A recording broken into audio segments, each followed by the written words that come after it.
Hello, everyone, and welcome to this new episode of Ignition Time. In a new exclusive report, CNN has just reported that Donald Trump Jr. texted Meadows ideas for overturning the 2020 election before it was called, and he actually wrote in a text message, "It's very simple. We have multiple paths, we control them all." He was referring to his father, former President Trump, continuing into his second term, and that was a scheme that they had going on. In fact, 2 days after the 2020 presidential election, as votes were still being counted, Donald Trump's eldest son, Donald Trump Jr., texted the then White House Chief of Staff, Mark Meadows, saying, I quote, "We have operational control to ensure that his father would get a second term with Republican majorities in the U.S. Senate and swing state lawmakers." This is according to a new report from CNN. In fact, Donald Trump Jr. laid out ideas for keeping his father in power by subverting the electoral college process. This is the definition of a political coup, everyone. Trump Jr. texted this to Meadows. "It's very simple. We have multiple paths. We control them all." And as if the American people are idiots, Trump Jr.'s lawyer, Alan Futarfas, said this to CNN. "After the election, Don received numerous messages from supporters and others. Given the date, this message likely originated from someone else and was forwarded." Well, folks, I call bull.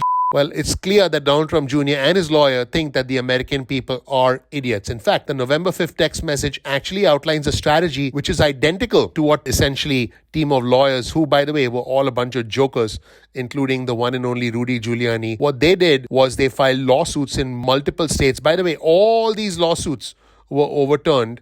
And what they were doing was trying to get a bunch of Republican states to appoint Trump electors who would then overturn the state's election results and try to award those electoral votes to Trump. Well, folks, this is the definition of a political coup. And for the first time, we now actually have proof from Trump's eldest son basically saying, hey, this is what we are trying to make happen. What they were trying to do was simply change the process, change the will of the American people to reinstall Trump as president on January 6th. In fact, the text message from Donald Trump Jr. reads like this. "We have operational control, total leverage. Moral high ground POTUS must start second term now." Now, is this something that the son of the president of the United States would actually forward from some other person? No, he wrote this. I mean, come on, guys, it's pretty obvious.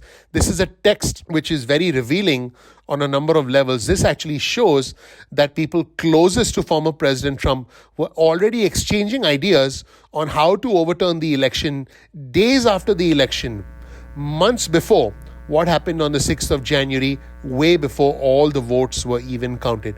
Think about this for a second. Before all the votes were even counted, they were trying to do this because it was another 2 days after this text message before major news outlets actually declared President Joe Biden the winner on the 7th of November. Folks, this is more evidence that Trump's inner circle was actively engaged in not only challenging the election results, but changing the election results against the will of the American people.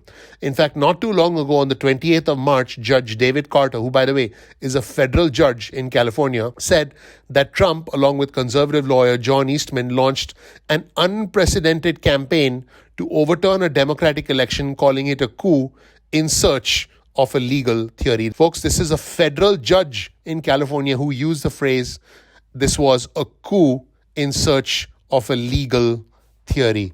Think about that for a second. Think about how close we came to a coup in our country. In fact, Trump Jr. actually previewed the strategy to actually appoint fake Republican electors instead of authentic electors in a handful of states.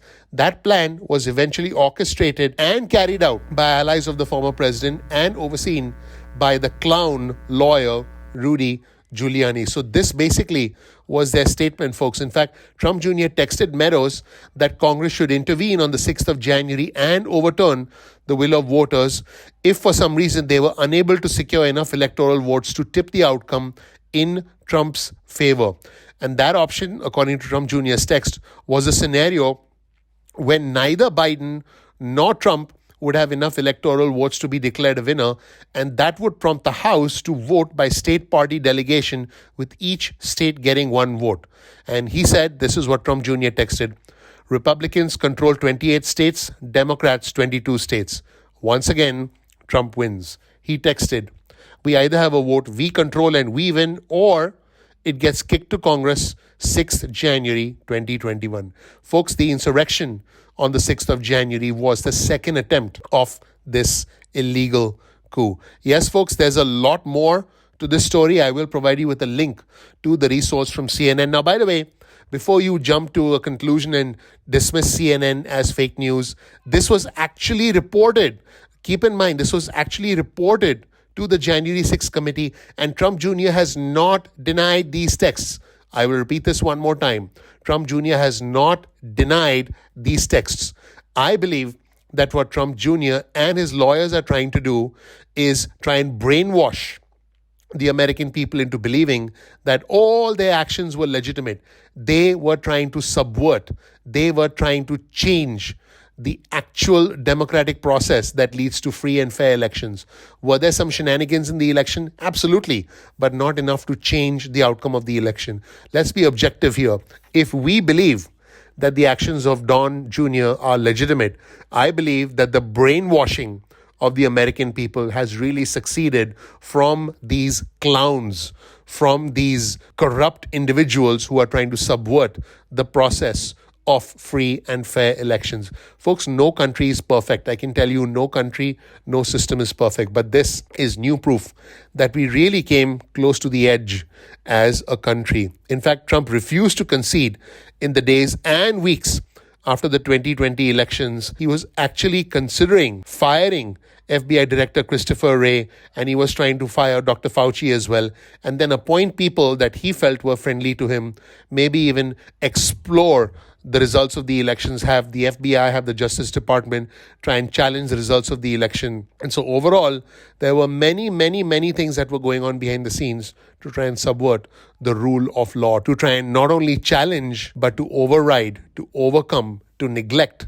to completely decimate the will of the American voter.